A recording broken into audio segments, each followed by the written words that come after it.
ఢిల్లీ. வணக்க தமிழ் சொந்தங்களா, நம்ம டெல்லி சங்கர் பேசுகிறேன். இன்றைக்கி நம்ம வந்திருக்கிறது வந்து ஜெய் மா பாரதி ஃபவுண்டேஷன் ஆஃபீஸுக்கு தான் வந்திருக்கிறோம். நம்ம கூட பார்த்தீங்கன்னா நம்ம ஜெய்பாய் உட்காந்துருக்குறாங்க. பேரை கேட்ட உடனே சும்மா அதறது இல்லை. நம்ம சைதி திவஸ் அப்படின்னு நம்ம கொண்டாடப்படுகிறது இந்தியா முழுவதும். அது பார்த்தீங்கன்னா 23 மார்ச் வந்து பகத்சிங்ஜி அப்புறம் ராஜ்குருஜி வந்து இவங்களுக்கு வந்து தூக்க தண்டனை அவங்களுக்கு கொடுத்தாங்க. அவங்க வந்து பார்த்தீங்கன்னா ஃப்ரீடம் ஃபைட்டர்ஸ். அவங்களுக்காக வந்து நம்ம ஜெய்பாய் வந்து கேரளா பிளாக்ல வந்து திரங்கா ரேலி அப்படின்னு எடுக்கிறாங்க. ஸோ வந்து நம்மளுக்கு அதை பற்றி அதிகமாக தெரியாது. நம்ம கூட ஜெய்பாய் இருக்கிறாங்க, நம்மளுடைய ஜெய்பாய் கூட நம்ம தமிழ் சொந்தங்கள் எல்லாம் இருக்கிறாங்க. அவங்க மூலியமா நம்ம கேட்டு தெரிஞ்சுக்கலாம் எப்படி. ஸோ நம்ம கூட ஜெய்பாய் இருக்கிறாங்க. वंदे मातरम, भारत माता की जय, वड़कम भाई। आज हमारा भाई आ रखा है हमारे पास, बहुत अच्छे ब्लॉग बनाता है। तो हमारा संगठन है जय मां भारती फाउंडेशन, जो पिछले 15-16 साल से ख्याला ब्लॉग में चलता है। और पूरे ख्याला को हम लोग अपना कहते हैं संगठन के साथ जोड़ने के लिए कार्य करते हैं, काम करते हैं। हमारे जो संगठन की आइडियोलॉजी है वो ये है कि सबसे बड़ा देश यानी कि जाति और धर्म से बड़ा देश है, देश से बड़ा कुछ नहीं। जो समाज और जो धर्म के लोग हमारे देश के साथ हैं, जो समाज और धर्म के लोग हमारे देश के लिए अच्छा सोचते हैं, वो लोग हमारे साथ हैं। तो हम लोग नेशनलिस्ट हैं, हम राष्ट्रवादी विचारधारा का प्रचार करते हैं। और हम लोग ये चाहते हैं कि जितने भी हमारे फ्रीडम फाइटर थे, जितने भी हमारे क्रांतिकारी थे, उन सबको सम्मान मिलना चाहिए। जो कि 17-17, 18-18 साल की उम्र में, 20-20 साल की उम्र में, 33 साल की उम्र में जिन बच्चों को फांसी लग गई थी सिर्फ और सिर्फ हमारे देश को आज़ाद कराने के लिए, तो उन सबको सम्मान मिलना चाहिए। तो इस सम्मान के लिए हम लोगों ने 23 मार्च को तिरंगा रैली आयोजित की है, जिसमें जय मां भारती फाउंडेशन की तरफ से बहुत बड़ी तिरंगा रैली निकाली जाएगी, जिसमें शहीद आजम भगत सिंह जी, शहीद आजम सुखदेव जी और राजगुरु जी का सम्मान करा जाएगा और उनके सम्मान में तिरंगा रैली निकाली जाएगी। तो इसमें जैसा कि आप देख सकते हो, मैं यहाँ ब्लॉक में पढ़ा लिखा हूँ, यहीं पर मेरे सारे दोस्त हैं। तो हमारे यहाँ तमिल समाज का पूरा सहयोग है, सारे तमिल भाई जुड़े हुए हैं हमारे साथ और बहुत ज़्यादा संख्या में तमिल भाई हमें सपोर्ट भी करते हैं। तो इसलिए भाई मैं सारे तमिल समाज के भाइयों से बोलूँगा 23 मार्च को जो मैं ये तिरंगा रैली निकालूंगा, इसको अपनी समझ के सारे बड़ी से बड़ी संख्या में पहुँचे और हमारा सपोर्ट करें, हमारे संगठन का सपोर्ट करें। क्योंकि ये जो हम काम कर रहे हैं ये अपने लिए नहीं कर रहे, ये हम शहीदों के सम्मान के लिए कर रहे हैं। तो इस तिरंगा रैली में जितना भी हमारा तमिल समाज है, दिल्ली में रहता है, जहाँ भी रहता है, सकरपुर, वजीरपुर, इंद्रपुरी, मंगोलपुरी, दाबड़ी मोड़, मोरी गेट, जहाँ का हमारा तमिल समाज है, वो भारी से भारी संख्या में आए और मुझे सपोर्ट करें। जय भाई, आपसे मैं कुछ सवाल पूछना चाहता हूँ। जैसे कि हमारा संगठन है जय मां भारती फाउंडेशन, आपने कब स्टार्ट किया था और क्या क्या काम किया आपने, और आपको कैसे सोच आया कि मैं ग्रुप स्टार्ट करूँ और समाज सेवा करूँगा, उसके बारे में कुछ बता सकते हैं? भाई बिल्कुल बता सकता हूँ। भाई जब मैं छोटा था ना, मैं स्कूल पढ़ा, सभी स्कूल पढ़ते हैं, मैंने क्या पढ़ा, जब मैं स्कूल पढ़ता था ना तो मेरे को बचपन से ही मेरे अंदर ये चीज़ थी कि यार जो हमारे फ्रीडम फाइटर है ना, वो स्कूलों में नहीं पढ़ाए जाते। और मैंने बहुत सारे बच्चों को ट्यूशन भी पढ़ाया। तो जब मैं ट्यूशन पढ़ाता था तो मैं आर्ट्स के सब्जेक्ट पढ़ाता था, पॉलिटिकल साइंस, हिस्ट्री, इकोनॉमिक्स। मैंने कॉलेज तक के बच्चे पढ़ाए हैं, BA प्रोग्राम। तो मेरे मन में ये चीज़ रहती थी कि यार कि बच्चों को ना देशभक्ति के बारे में पता होना चाहिए, क्योंकि हमें भी किसी ने बताया, हमें स्कूलों से नहीं पता चला, हमें भी लोगों ने बताया। बहुत सी संस्थाएं हैं, जैसे आर्य समाज है, बहुत सारी संस्थाएं हैं जो बच्चों को जागरूक करती हैं। तो मुझे भी वहाँ से नॉलेज मिली, मैं भी गया, मैं भारत की संस्कृति को देखा, मेडिटेशन कैंपों में गया, ठीक है, देहरादून तपोवन आश्रम में एक, मैं वहाँ गया। तो मैं अपने धर्म से जुड़ा, तो मुझे पता चला हमारा कल्चर क्या है, इंडियन कल्चर क्या है। तो फिर मेरे को वहाँ से प्रेरणा मिली कि यार हमें भी कुछ यहाँ करना चाहिए। तो वहाँ से मुझे लगा कि यार अब जब तक हम इतना बड़ा हमारा संगठन नहीं है उस वक्त, क्योंकि कम से कम हमारे संगठन को 15 साल हो गए होंगे, रजिस्टर कराए हुए हमारे संगठन को 6-7 साल हुए, और उससे पहले हम बिना रजिस्टर करा के भी काम करते थे। क्योंकि हम भी बच्चे इधर 18-19 साल के, हम भी कुछ सीख के नहीं आए थे, अपने साथ सारे भाइयों का, तमिल भाइयों का सपोर्ट था, लेकिन बस हमारे अंदर ये था कि हमें कुछ करना है। तो कैसे इस विचारधारा को, कैसे देशभक्ति की भावना को हम फैलाए, तो हमने तिरंगा रैलियाँ निकाली और कम से कम 4 तिरंगा रैलियाँ मैं निकाल चुका हूँ ख्याला में, भगत सिंह जी के सम्मान में, सुखदेव जी के सम्मान में। एक भारत माता का जागरण भी कराया था अपना चंद्रशेखर जी के, आजाद जी के शहीदी दिवस में। और छोटे मोटे कैंडल मार्च, जैसे रेप या बलात्कार वगैरह कुछ भी ऐसी एक्टिविटी होती है उसके खिलाफ हम कैंडल मार्च बहुत सारे कर चुके हैं। और क्या कहते हैं, आपका सैनिटाइज करना, जब कोरोना का टाइम आया था तो हमने पूरे इलाके को सैनिटाइज भी करा था, ठीक है। और सर्दी के टाइम में गरीबों को कपड़ा बांटना, कभी राशन की व्यवस्था करना, राशन बांटना, तो इस प्रकार की जो भी एक्टिविटी हमें लगता है कि कोई भाई गरीब है, बच्चा पढ़ नहीं पा रहा या कुछ नहीं हो पा रहा, हम उसकी मदद करते हैं। तो हमसे जितना हो सकता है हम उतना करते हैं।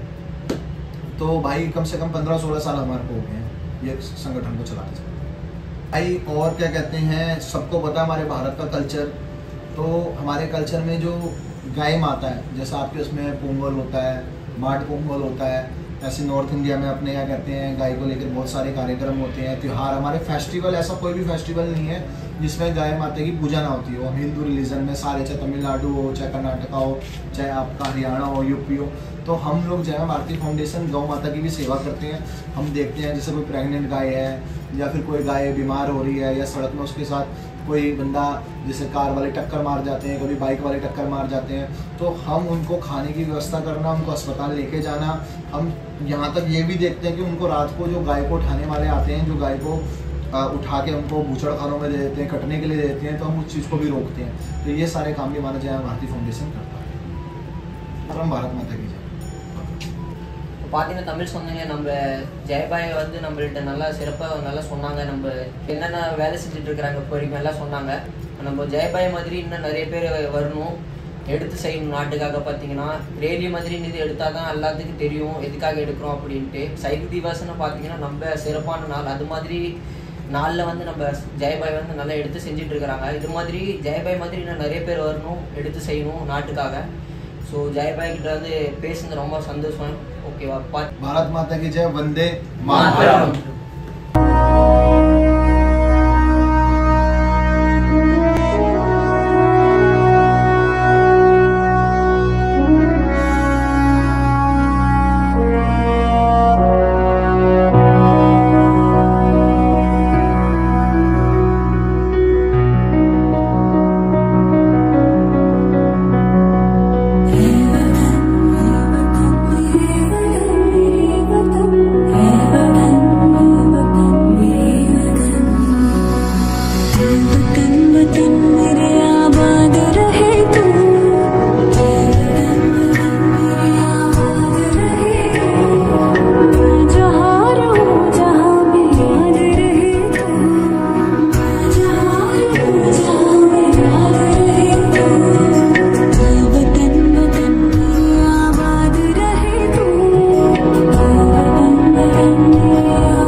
आजा जिंदे शामी आने के तले, आजा सर्दी वाले नीले आसमाने के तले।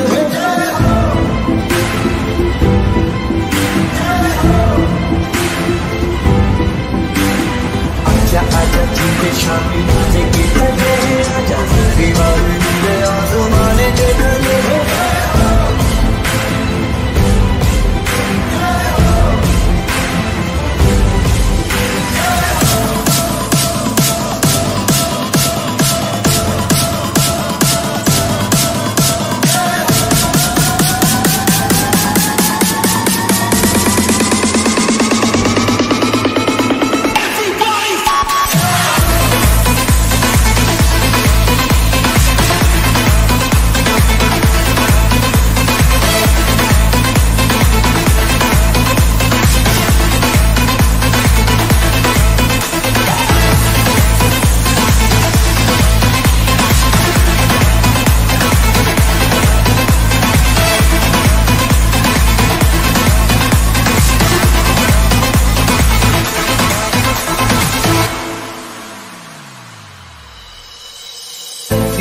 सच्ची में कमाई है, नच नच कोई तो मेरा हाथ बिताई है। अखियों की उसे मुड़ा दी, गिर गिर कर है उंगली जलाई है।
शामी आने के तले या जरी वाले नीले आसमाने के तले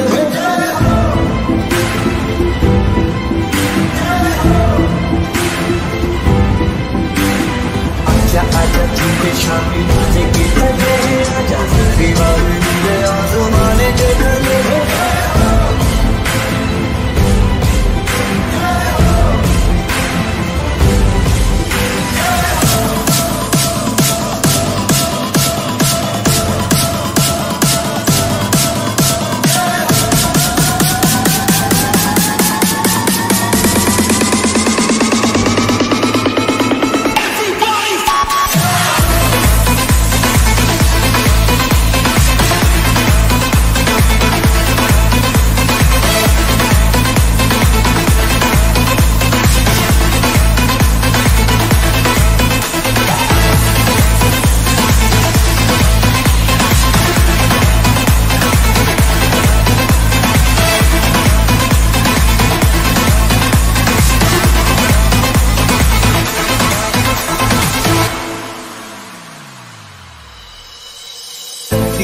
सच्ची नैया कवाई है नच नच कोयलों पे रात बिताई है अखियों की नींद मैंने उसे उड़ा दी गिर गिर कर है उंगली जलाई है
है।